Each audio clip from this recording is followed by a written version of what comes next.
Bonjour, c'est Zurek, je vais vous présenter mon test de Gloomhaven pour le collectif CG Photo. C'est un jeu développé par Flaming Flow Studio et édité par Asmodee Digital. Nous tenons à les remercier car c'est grâce à eux qu'on peut réaliser ce test aujourd'hui. Ils nous ont fourni un accès au jeu en version complète alors qu'il ne sort que le 20 octobre de cette année. Il sera disponible sur GOG et sur Steam et compatible avec GeForce Now. Il sortira à un prix de 34,99 €. Petite vidéo générique et on passe au test.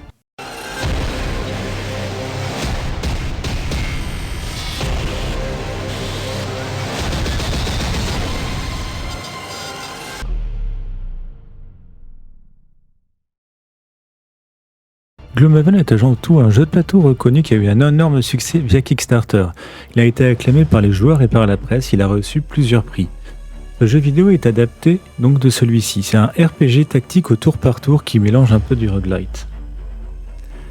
Dans ce jeu, vous menez 2 à 4 mercenaires à la recherche de richesses à travers l'obscurité. Il y a 2 modes de jeu. Tout d'abord, la mode campagne, avec plus de 95 missions où vous commencez avec vos mercenaires et vous les faites évoluer à travers les donjons et les instances jusqu'à leur retraite où ils seront remplacés par d'autres mercenaires. Vous avez 6 mercenaires disponibles au départ et vous pouvez donc choisir et vous en débloquerez au fur et à mesure de l'évolution du jeu.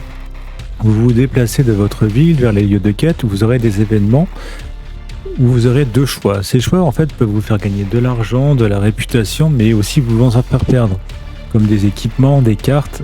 En gros, il y a beaucoup d'événements qui peuvent se produire et ça rajoute pas mal de RNG au jeu, ce qui est assez intéressant. Et les quêtes sont régulièrement dans des donjons où vous affrontez des monstres et des boss tout en évitant les pièges et les surprises qui peuvent en fait vous attendre quand vous ouvrez une porte. Parce que quand vous êtes dans une salle, vous voyez uniquement les monstres dans la salle, vous devez ouvrir la porte pour voir ce qui se passe derrière. Dans le mode Maître Guild, vous embauchez des mercenaires. Votre région est prise par les brigands, les démons et des autres monstres. Donc les routes commerçantes sont coupées et le monde a besoin qu'elles soient reconnectées. Donc vous, votre boulot en tant que maître de guilde, c'est de combattre les créatures et délivrer les routes. C'est un bon moyen pour lui, forcément, de gagner de l'argent. Donc dans ce mode, il y a plus de 160 missions. Le jeu est jouable sur n'importe quel mode en coopération jusqu'à 4 joueurs, et ce qui apporte vraiment de très bonnes sessions de jeu et de stratégie avec ses amis. Pour parler rapidement du graphisme, le design est assez joli, c'est en 3D lors des phases de donjon avec de très belles animations sur les personnages. Et ensuite, au niveau du plateau et de la ville, c'est beaucoup des illustrations faites à la main. C'est plutôt joli. Et après, avec une bande son qui vraiment vous transporte dans le jeu et vous permet de rester absorbé par l'histoire. Pour rentrer un peu plus dans le gameplay du jeu, là où ça devient le plus intéressant, c'est lors des phases de combat dans les donjons en tour par tour.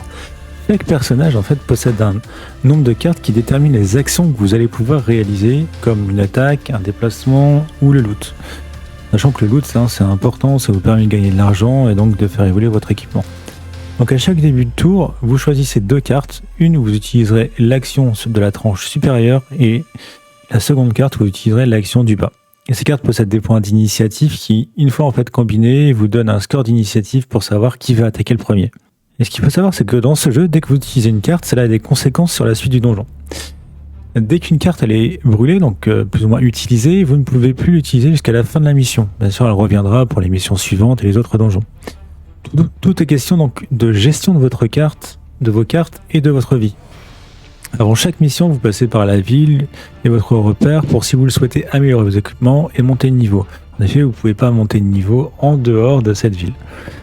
Donc à chaque montée de niveau, vous obtenez des points de compétences et des nouvelles cartes. Donc, même si vos personnages meurent, vos mercenaires meurent, ils auront quand même gagné de l'expérience et vous pouvez repartir à l'assaut et donc évoluer. Et au fur et à mesure, en gagnant de l'expérience, en gagnant des nouvelles cartes, vous allez peut-être pouvoir passer. Pour finir, ce jeu est passionnant. La durée est très bonne et le côté gestion des cartes est vraiment intéressant. Et l'illustration et le combat reflètent vraiment l'esprit du jeu de plateau. Mon seul point négatif, je tiens à l'avouer, c'est que la difficulté, elle était assez dure pour moi. Même en mode facile, j'avais quand même pas mal de difficultés à passer certaines missions. En tout cas, un grand bravo pour cette adaptation en jeu vidéo de ce jeu de plateau. Donc, je le rappelle, il sort le 20 octobre en version finale. Si vous aimez Gloomhaven ou que vous aimez les RPG stratégiques au tour par tour, n'hésitez pas, allez l'essayer, vous n'allez pas le regretter.